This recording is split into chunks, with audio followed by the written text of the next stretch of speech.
귀한 찬양 감사합니다. 하나님 기뻐 받으셨을 줄로 믿습니다. 자, 오늘 2026년 하나님께서 지키시고 인도하시는 가운데 여러분들의 삶에 끊임없는 놀라우신 은혜와 축복이 부어지시기를 주의 이름으로 간절히 축원합니다. 프로스포츠에 종사하는 사람들끼리 쓰는 은어가 있어요. 잘이라는 말이에요. 혹시 들어보셨는지 모르겠어요. 잘. 무슨 뜻이냐면 잘하는 선수가 잘해라는 뜻이에요. 너무 당연한 얘기인데 뭘 그거를 은어까지 만들어서 쓰냐 그러겠지만, 여러분 이게 뭐냐면 어떤 종목이든지 어떤 일정 수준에 딱 올라가면 노력으로는 절대 뛰어넘기 힘든 그 한계에 딱 부딪힙니다. 근데 그때부터는 뭐가 필요하냐면 재능이 필요해요. 물론 재능에 의하여서 크게 성장하는 선수들도 있는데 그 한계를 뛰어넘는 게 거의 어렵습니다. 요즘처럼 과학기술이 발달하고 여러 가지 트레이닝 방법들이 SNS나 인터넷을 통해 보편적으로 잘 알려져 있는 시대는 더 그렇지요. 저 중학생 때만 해도 기타를 가지고 있는 거 하나만으로도 음악 잘하는 사람 취급을 받았어요. 그런데 지금은 어떠냐면 길거리에서 노래방 마이크 켜고 지나가는 사람은 아무나 붙들고 노래 한 곡 하라고 그러면 거의 준 프로급의 실력을 보여주는 사람이 굉장히 많아요. 여러분, 그럼에도 불구하고 범인으로는, 평범한 사람으로는 뛰어넘을 수 없는 벽은 존재하는 거죠. 그래서 프로인 겁니다. 프로 선수들은 그 벽을 이미 어느 정도 뛰어넘은 사람들인데 그들 가운데서도 급이 있습니다. 이거를 클래스라고 그래요. 그래서 B급 클래스인 사람은 A급 클래스인 사람하고 차이가 많이 나고요. A급인 사람이랑 S급인 사람은 또 넘을 수 없는 엄청난 차이가 나요. 자, 그러면 한번 생각을 해보겠습니다. 잘하는 사람이 잘하도록 만든 건 누구냐? 하나님이시지요. 그러면 불공평한 거 아닙니까? 아니, 다 잘하게 만들어야지. 어떤 사람은 못하게 만들고, 어떤 사람은 이만큼만 하게 만들고, 어떤 사람은 되게 잘하게 만들면 공평하신 하나님이 아니지 않습니까? 그러면 하나님은 왜 그렇게 만드셨느냐라는 거지요. 못하는 사람은 과연 어떻게 살으려고? 여러분, 여기에 우리 인간과 하나님이 보는 시각의 차이가 있어요.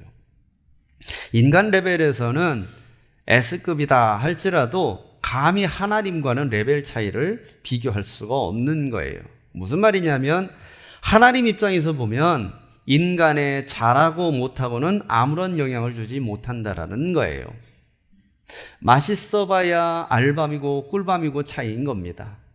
훌륭해 봐야 땡귤이냐 참귤이냐 차이인 거예요.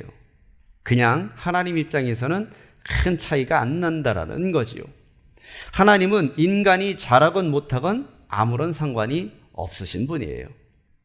그래서 인간의 기준은 잘하냐 못하냐에 주로 초점을 맞추지만 하나님의 기준은 거기에 맞춰져 있지 않습니다.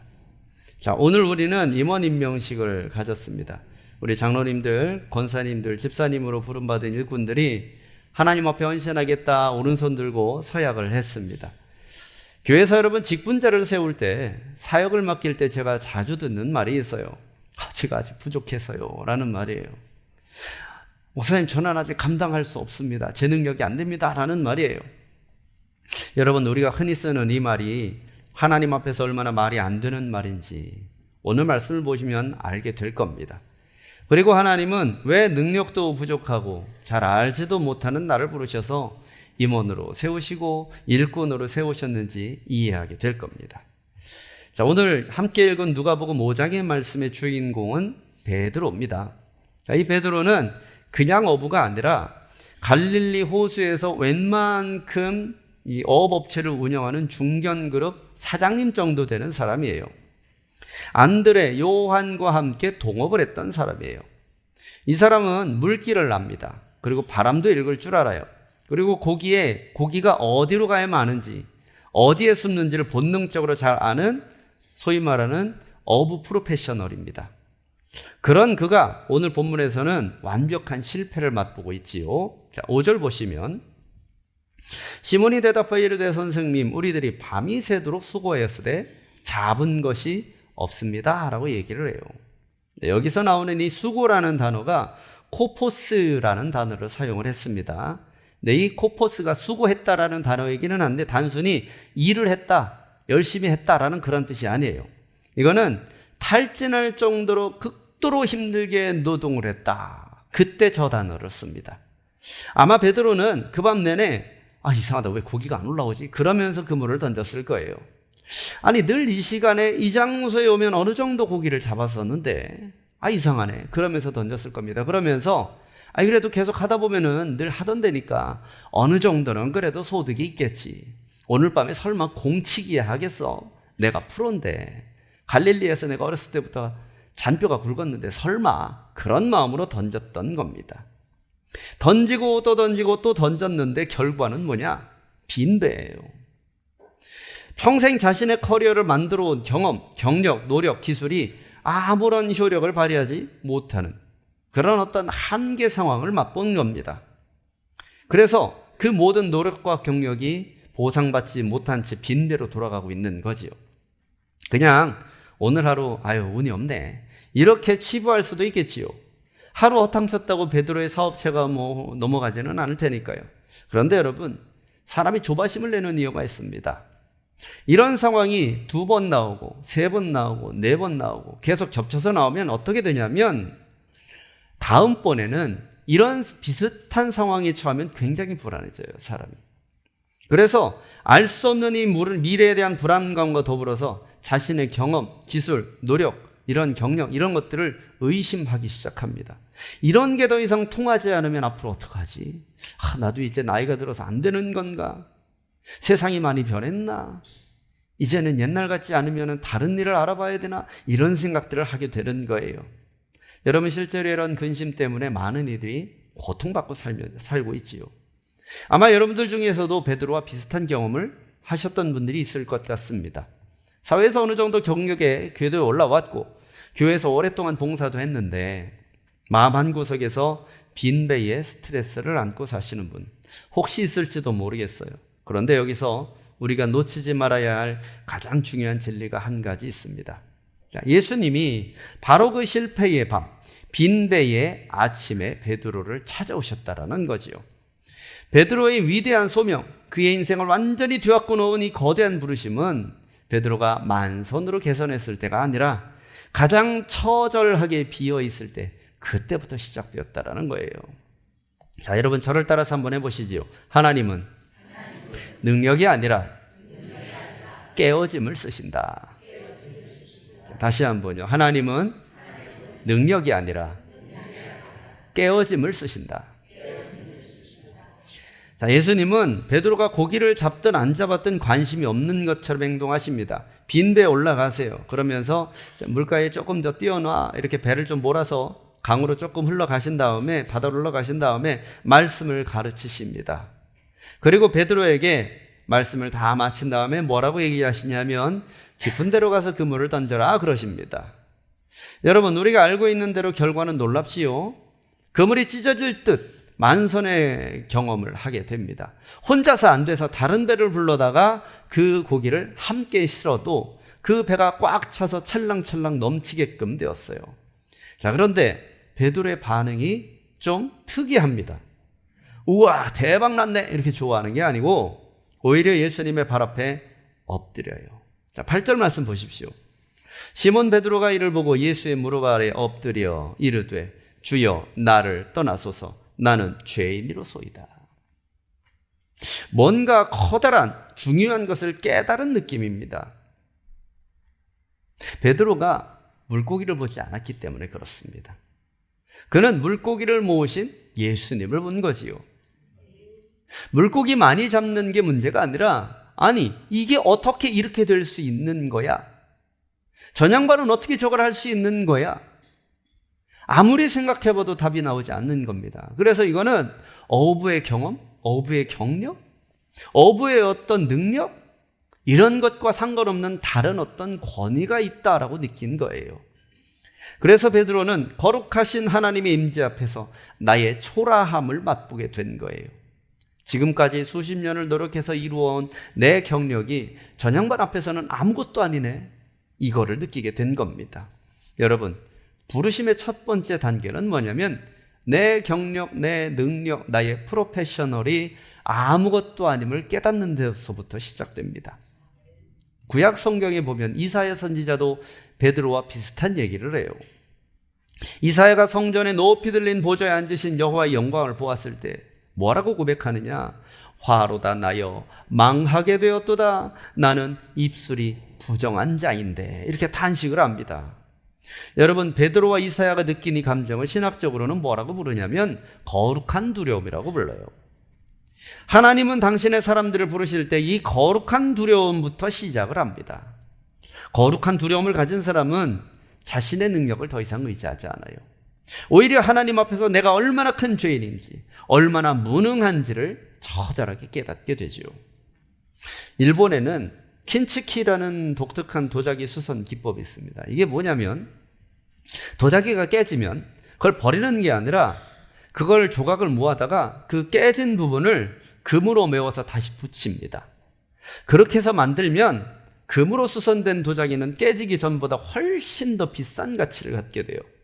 거의 예술품의 경지가 된다는 얘기지요. 사랑하는 성도 여러분, 하나님은 흠이 없는 도자기를 찾는 게 아닙니다. 하나님은 자신의 깨진 존재임을 인정하고 주님 앞으로 나온 자들을 찾으세요. 베드로가 주여 나는 죄인입니다 라고 고백해서 깨질 때 예수님은 그 깨진 틈을 당신의 은혜라는 금으로 채워주신 거지요. 여러분, 그렇기 때문에 나는 능력이 없어서 이 문을 못합니다 라는 말은 이건 겸손이 아닌 거예요. 잘 모르는 말이에요. 진정한 겸손은 내 한계를 인정하고 하나님의 은혜를 신뢰하는 게 진짜 겸손함입니다. 여러분, 다시 한번 저를 따라서 해보시죠. 하나님은 능력이 아닌 깨어짐을 쓰신다. 자, 그러면 한번 돌아보십시오. 여러분은 어디가 깨어져 있습니까? 어디가 빵꾸가 나 있어요? 어디가 부족합니까? 여러분, 그것 때문에 주님이 여러분들을 안 쓰시는 게 아니에요. 여러분들이 그것을 주님 앞에 내어놓지 않았기 때문에 아직 주님께서 기다리고 계시는 겁니다. 그 깨어진 부분을 주님 앞에 내어놓으면 하나님은 그것을 가지고 사용하기 시작하십니다. 그래서 바울 사도 얘기합니다. 내가 약할 그때에 곧 그는 강하심이라. 사랑하는 성도 여러분, 우리의 약함은 곧 하나님의 능력이 머무는 통로가 됨을 믿으시기를 주의 이름으로 간절히 축원합니다. 또 한 가지가 있습니다. 베드로가 예수님 앞에 엎드리기 전에 선행된 중요한 행동이 하나 있어요. 그게 바로 뭐냐면 순종이라는 건데, 자, 4절 말씀 함께 읽어보겠습니다. 자, 4절 시작.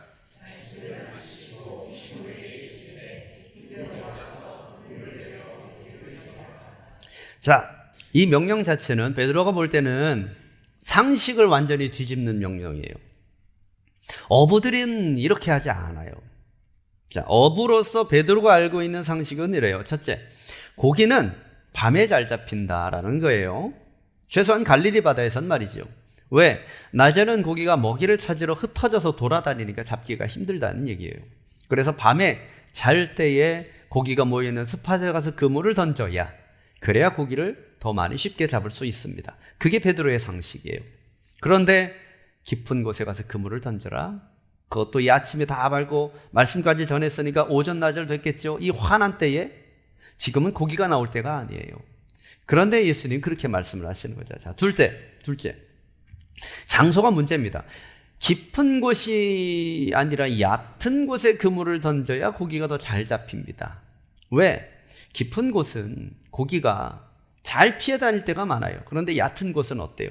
숨어 있는 곳이 많습니다. 그래서 고기는 어디에 있냐면 주로 바위 틈, 숲풀 사이 이런 데 많이 모여요. 최소한 갈릴리 바다에선 말이죠.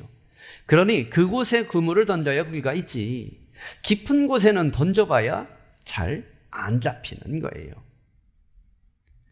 베드로의 상식과는 정반대로 예수님이 지금 명령을 하신 겁니다. 자, 그러면 밤새 고기를 못 잡은 프로페셔널 어부 베드로에게 깊은 데 가서 그물 내려라는 명령은 어떤 느낌으로 다가오냐면 짜증을 유발하는 명령인 거예요. 모든 경험과 상식을 다 거스르는 명령이고, 심지어는 저 양반이 나를 놀리는 건가? 이런 생각도 들 수 있는 거예요. 더군다나 밤새 소득 없이 모든 힘을 다 소진했지 않습니까? 그러니까 힘든 상태에서 뭐라고 하면 더 짜증나잖아요. 지금 그러한 상황인 겁니다. 그런데 여러분 5절 말씀을 보면 베드로는 뭐라고 얘기하냐면 우리가 밤이 맞도록 밤새도록 그물을 내렸는데 얻은 것이 없지만은 말씀에 의지하여 그물을 내리겠습니다 라고 얘기를 해요. 결과는 여러분 우리가 이미 아는 것과 같습니다. 자, 여기서 중요한 신학적인 개념이 하나 나옵니다. 예수님께서 베드로에게 주신 명령은 일반적인 설교가 아니었단 얘기죠. 말씀을 우리가 로고스라고 얘기하는데 이 말씀은 두 가지 단어로 해석이 됩니다. 하나는 로고스이고 하나는 레마예요. 둘 다 우리말로는 말씀으로 번역이 되지만 로고스는 일반적인 말씀이에요.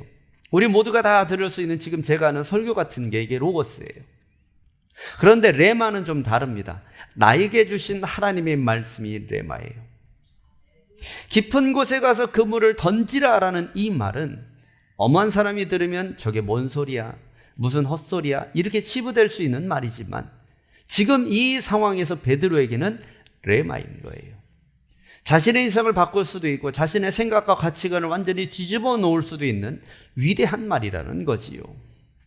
어떤 때는 로고스이지만 어떤 때는 레마가 될 수 있습니다. 여러분에게 있어서 레마의 말씀은 언제 선포가 될까요? 내가 가장 연약했을 때, 내가 가장 실패했을 때, 여러분 그때 비로소 나에게 레마의 말씀이 선포될 수 있습니다. 그리고 그 말씀을 의지할 수밖에 없는 그러한 상황에서 우리는 그 말씀이 나에게만 주시는, 나에게만 선포되는 레마로 다가올 수 있어요. 똑같은 자리에 똑같은 시간에 똑같은 말씀을 듣고 있어도 어떤 사람에게는 그 말씀은 그냥 로고스이고 어떤 사람에게는 레마가 될 수 있습니다. 밤새 고기를 못 잡은 베드로에게 레마의 말씀이 선포되었을 때 정말로 생명력이 베드로 안에서 살아나기 시작했어요. 이건 베드로가 느낀 느낌적인 느낌이 아닙니다. 구체적으로 말씀하시는 하나님의 독특한 음성인 거예요. 그러니 모든 일이 다 끝나고 결과가 나왔을 때 베드로는 예수님 앞에 엎드릴 수밖에 없었습니다. 주여 나를 떠나소서. 나는 죄인입니다. 아니 고기 만선으로 잡고 와서 할 멘트는 아니잖아요. 주로 이런 상황에서는 일반적으로는 감사합니다. 오늘 대박나게 해주셨군요. 앞으로도 잘 부탁합니다. 이게 일반적인 것 아니겠습니까? 근데 베드로는 이 말씀이 단순히 자신을 일시적으로 성공으로 이끄는 말씀이 아니었던 거예요. 그것만 해도 감사하지만 그보다 더 깊은 의미, 저분이 왜 나한테 와서 이런 일을 벌일까? 왜 나한테 저렇게 얘기하셨을까를 생각할 수밖에 없었던 겁니다. 사랑하는 여러분, 주님의 참된 죄자는 내 경험상 안 됩니다 라고 말하는 사람이 아니에요. 반대로 상식적으로는 어렵지만 주님이 원하시니 한번 해보겠습니다. 주의 말씀을 한번 믿어보겠습니다. 이게 바로 참된 제자의 모습이에요.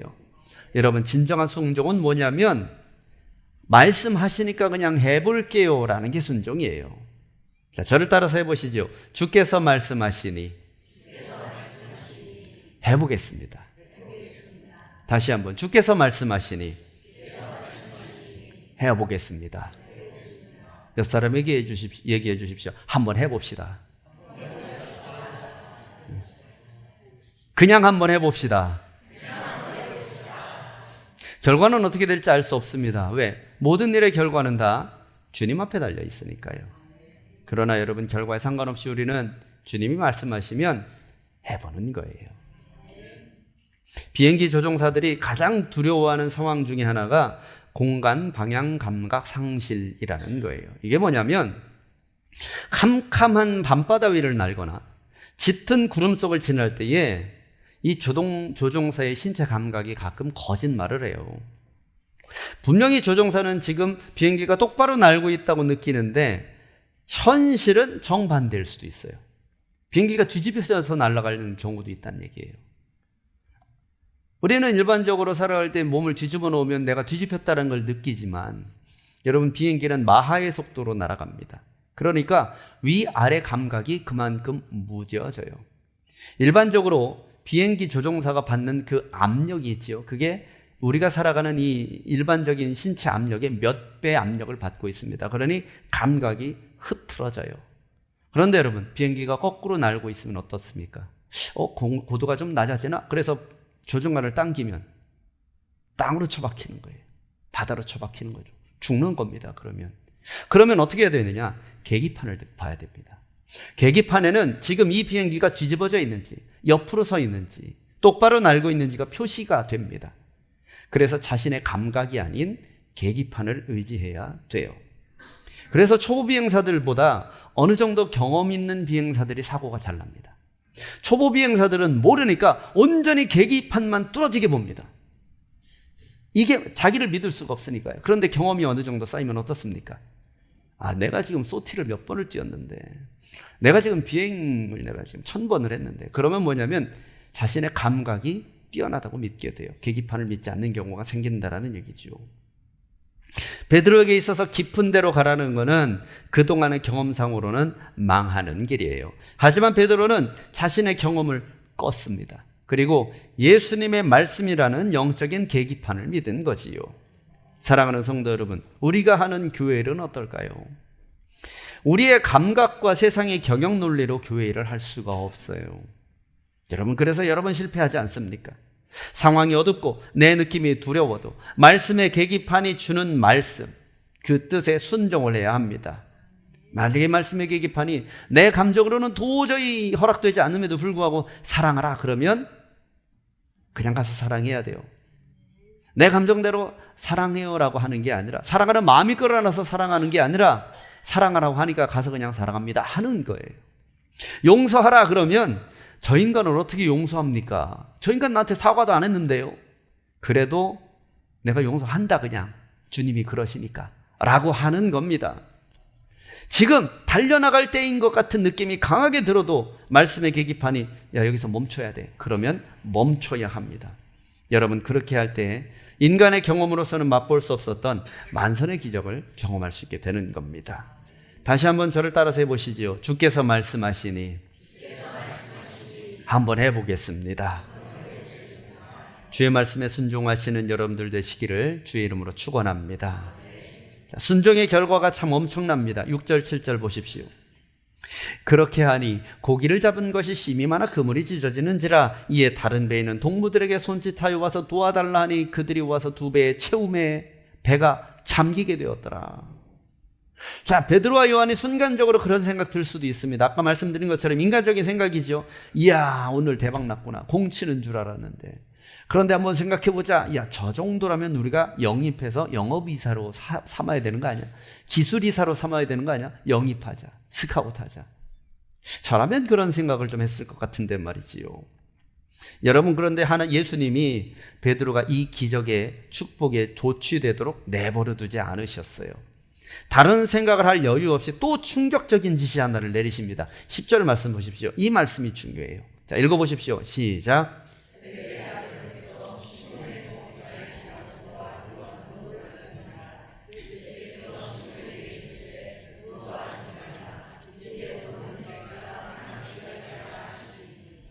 굉장히 얼토당토않고 굉장히 충격적이고 굉장히 이상한 얘기예요. 사람을 취하리라. 여기서 이 취하리라라는 단어가 조그레오라는 단어를 사용했어요. 근데 저 단어가 뭐냐면 사실은 되게 끔찍한 단어입니다. 산채로 잡다예요. 그냥 잡는 게 아닙니다. 고기를 잡으리라는 그 잡는 게 아니라 산채로 포획하다예요. 사람을. 근데 이 단어를 언제 쓰느냐? 전쟁에 씁니다. 포로를 잡을 때 바로 저 단어를 써요. 그러니까 지금 전쟁에 내보낸다는 얘기인가? 오해를 불러일으킬 수 있는 그런 상황인 거죠. 지금까지 베드로는 물고기를 잡아서 죽이는 인생을 살았겠지요. 그래야 먹으니까요. 그래야 파니까요. 그런데 물고기를 잡아서 판매하는 것이 그의 생계이기는 하지만 지금까지는 그것으로 성공을 했지만 이제는 달라야 된다는 거예요. 잡아서 죽이는 인생이 아니라 죽어가는 것을 잡아서 살리는 인생을 살라라는 그런 말씀이에요. 완전히 정반대인 새로운 사명이지요. 안 해본 겁니다. 할 방법도 몰라요. 누가 하는지 알 수도 없습니다. 이거 누가 해봤나? 모릅니다. 전혀 모르는 거예요. 그런데 예수님은 그 사명을 지금 베드로에게 주시고 있는 겁니다. 1912년에 타이타닉호가 침몰했습니다. 영화에서도 나왔지만 여러분, 그때에 생각보다 구조받은 사람이 많지가 않아요. 총 20개의 구명정이 있었다고 합니다. 그런데 구명정 하나의 정원이 40명인데 단 10명, 12명, 15명 정도만 태운 채 그냥 떠났다고 그래요. 그 구명정 중에 구명정이 사이즈가 다 다른데 7호 구명정이라는 게 또 있었다고 합니다. 여기에는 65명이나 탈 수 있었대요. 65명이 타면 거의 조천이 앞바다에 있는 그 어선만한 크기인 거예요. 굉장히 그거보다 더 크다고 볼 수 있지요. 그런데 거기에 고작 24명 타고 있었다고 그래요. 그런데 그 시간에 배가 침몰한 그 시간에 물 위에 1,500명이 넘는 사람들이 살려달라고 비명 지르고 있었어요. 그런데 이미 구명정에 탄 사람들이 무엇을 했느냐? 야, 우리 자리 남으니까 빨리 가서 한 사람이라도 건져내자. 그랬으면 얼마나 좋았겠지만 이 사람들은 아무도 가자고 하지 않았습니다. 오히려 가자고 하는 사람들을 말렸다고 해요. 왜? 야, 잘못해서 갔다가 저 사람들 우리 배에 다 달라붙으면 우리 배 뒤집어질 거 아니야. 그러면 우리의 안전 보장하지 못한다. 여기 우리 애가 있어. 애는 살려야 될 거 아니야. 이렇게 얘기를 했다고 해요. 그래서 결국 극소수만 구조되었다고 해요. 잘했다, 잘못했다를 논하려고 하는 게 아닙니다. 여러분, 이미 구명정에 탄 사람들은 그대로 안전하게 구명받기를 원하지 않겠습니까? 그게 본능이니까요.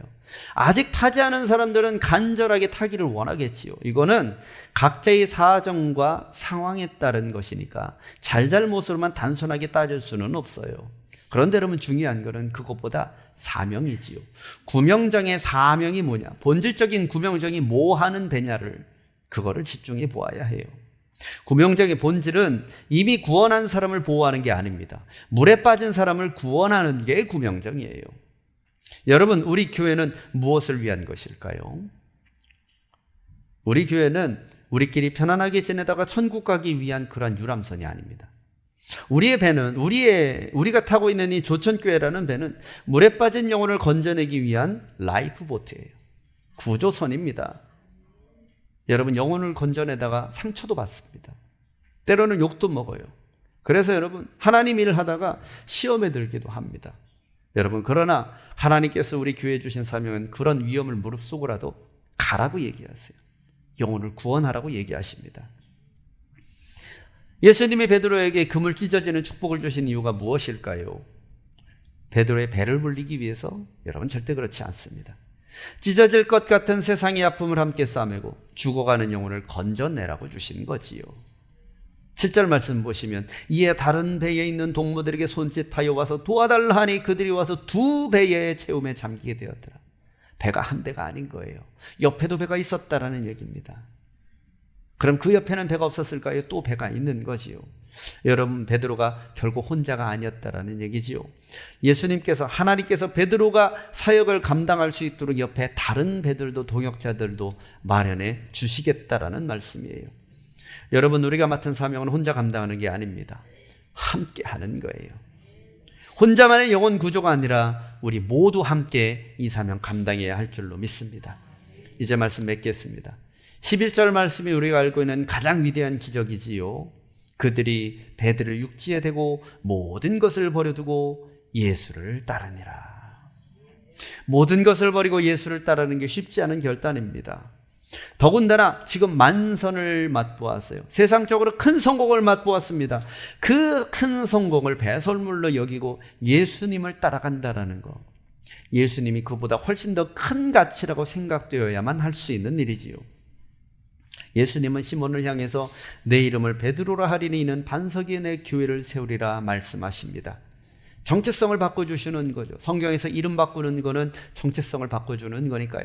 아브라함을 아브라함으로 바꾸시고, 야곱을 이스라엘로 바꾸시고, 사울을 바울로 바꾸시는 것처럼 지금 시몬을 베드로로 바꾸셔서 하나님께서 그 위에 교회를 세우겠다, 지금 비전을 허락해 주시는 겁니다. 여러분, 이것이 바로 제자도이고 콜링, 소명, 부르심입니다. 사랑하는 성도 여러분, 여러분의 배가 비어있다고 낙심할 필요 전혀 없습니다. 그 빈 배를 통해서 하나님께서는 역사하실 거예요. 여러분의 실패와 부족함이 하나님의 은혜가 임할 통로임을 믿으시기 바랍니다. 이미 알고 있던 상식과 다르다면 말씀의 계기판을 믿으십시오. 그리고 깊은 데로 사명의 한가운데를 가시기 바랍니다. 여러분의 감각 내려놓고 주님의 말씀을 신뢰하시기 바랍니다. 혹시 주어진 그물이 찢어졌습니까? 그래서 할 게 없어요? 그러면 여러분 교회에 오셔서 전도제 들고 나가시면 됩니다. 전도제도 떨어졌습니까? 그러면 여러분 기도실에 가서 기도하시면 됩니다. 기도하다가 힘듭니까? 그럼 말씀 보십시오. 찬양 부르십시오. 그러다가 함께 기도하는 사람이 오면 위로하면서 서로 격려하면서 하나님의 은혜를 함께 간구하십시오. 여러분 결코 혼자가 아닙니다. 다른 배에는 동역자가 가득합니다. 함께 영혼 건져내시기 바랍니다. 그러면 성공을 추구하는 시몬에서 영혼을 살리는 베드로로 변화될 줄로 믿습니다. 여러분들 모두 그 사명에 헌신하는 거룩한 주님의 사람들 되시기를 예수님의 이름으로 간절히 축원합니다. 기도하겠습니다.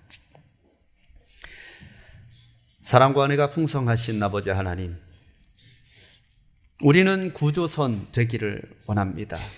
세상의 성공이 아닌 하나님이 주시는 사명을 완성하는 자가 되기를 소망합니다. 아버지 하나님, 우리 안에 성령으로 함께 하셔서 깨달아 알게 하여 주시고, 나는 죄인입니다, 부족합니다 깨달아서 주님 앞에 엎드리게 하시며 하나님의 역사하심 아래 동참할 수 있도록 인도하여 주옵소서. 믿음으로 순종할 수 있도록 우리의 영혼 가운데 말씀하여 주시옵소서. 예수님의 이름으로 기도하옵나이다. 아멘.